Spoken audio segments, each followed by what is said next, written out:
Hi everyone, welcome to another episode of Abby Asks. Today I'm here with Brian Montgomery Jr. Whoop whoop. Thanks for being here today, Brian. Thanks for having me, Abby. Yeah, of course. And what is your exact position here at Hosterian? That's a loaded question. Yeah. I would probably say that my title would be a success manager. Success manager, okay. So decided to interview Brian, our success manager here today, and he's going to be answering one singular question, as we do here Let's get it. at Abby Asks. So we're going to get started. Brian, your question is, what makes a good salesman? I like this question. I like this question for a bunch of different reasons, and then I'll answer the question. Yeah. Reason why I like it is because I think that people have a misconception on salespeople. People think that salespeople just want to, shove products down your throat that you don't want, you don't need, can't afford, all these negative things. So that's a really bad ring to it. When at the end of the day, almost everything we have, someone sold to us, right? Think about like my house, my car, like when I go to the, Foot Locker, someone sells me shoes, right?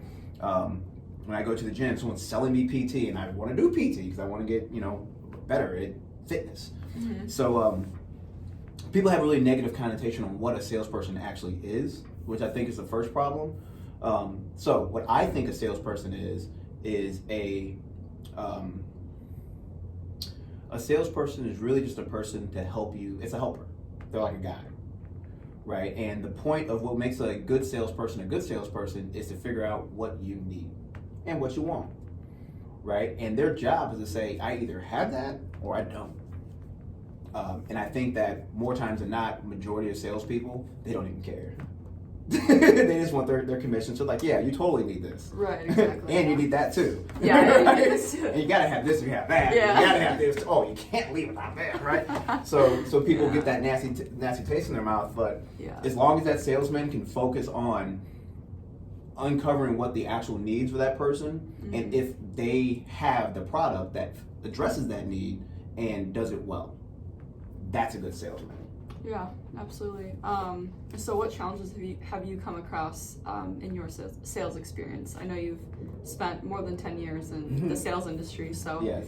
what comes along with that? I know there's a stereotype, like you said, that comes along with being a salesperson. So what challenges have you had to endure in that? Yeah, that's the first challenge, is that people assume that I'm just going to shove products down their throat before I even talk to them, right?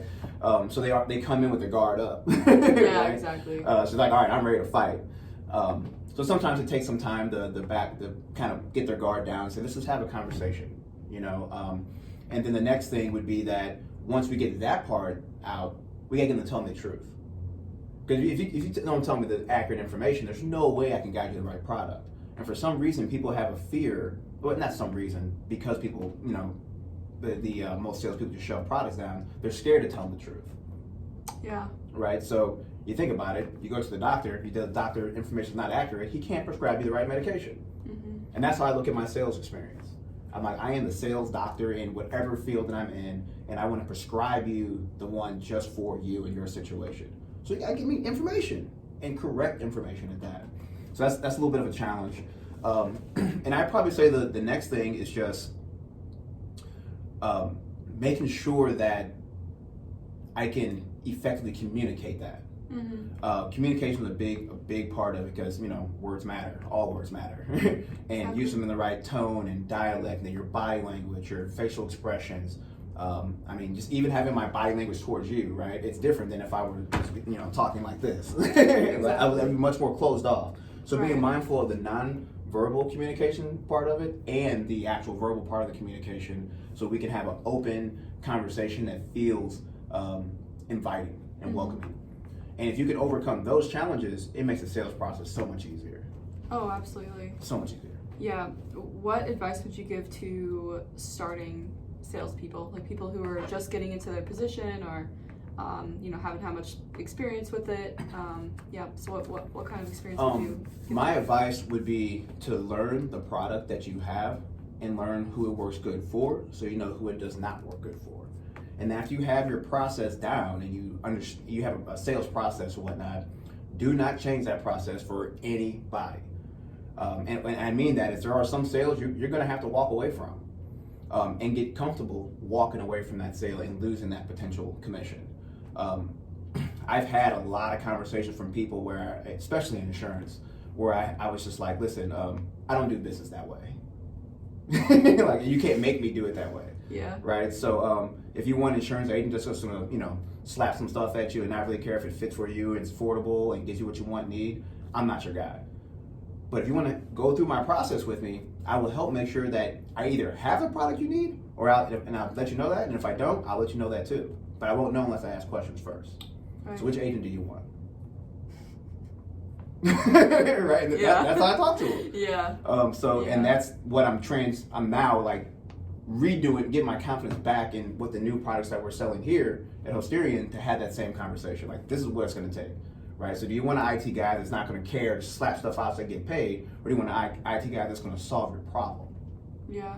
Which one do you want? Yeah. Oh, yeah. Absolutely. And I think if you were to do it that way, then people are going to believe you more. They're going to see that you're transparent. They're going to see that you're honest, instead of you just taking every single sale and running with it and, kind of manipulating it to what they need. Exactly. Yeah. Exactly. And that way, you build a nice book of clients that stay with you. Because no one likes to make a sale and then they cancel or come back and they want their money back in 30, 60, 90 days. I want to have partnerships.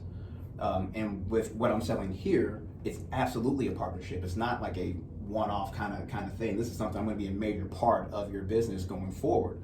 So I have to take that kind of approach. I wouldn't trust somebody in my business that's just going to slap stuff and not ask me any questions. Mm-hmm. I'm like, do you even know my name, man? Right? Right? Yeah. So like, I want to get to know that person and make sure I can help them and see what other things they may have issues with, so we can overcome that stuff. Right? Because the best way to have a problem is to not have a problem. Right, exactly. Right? You don't want to have a problem trying to fix it. You want to not let it happen, and then you're good. Yeah. Yeah, it's seems like it's best to avoid some of that stuff. It's hard. Yeah, I'm sure it's it's hard. Well, you've had a lot of experience with that, so you're very knowledgeable and you're very wise, and thank you for answering my question today. Absolutely. Thanks for having me. Yeah, absolutely. All right, guys, thank you so much for watching, and we'll see you next time. Make it count.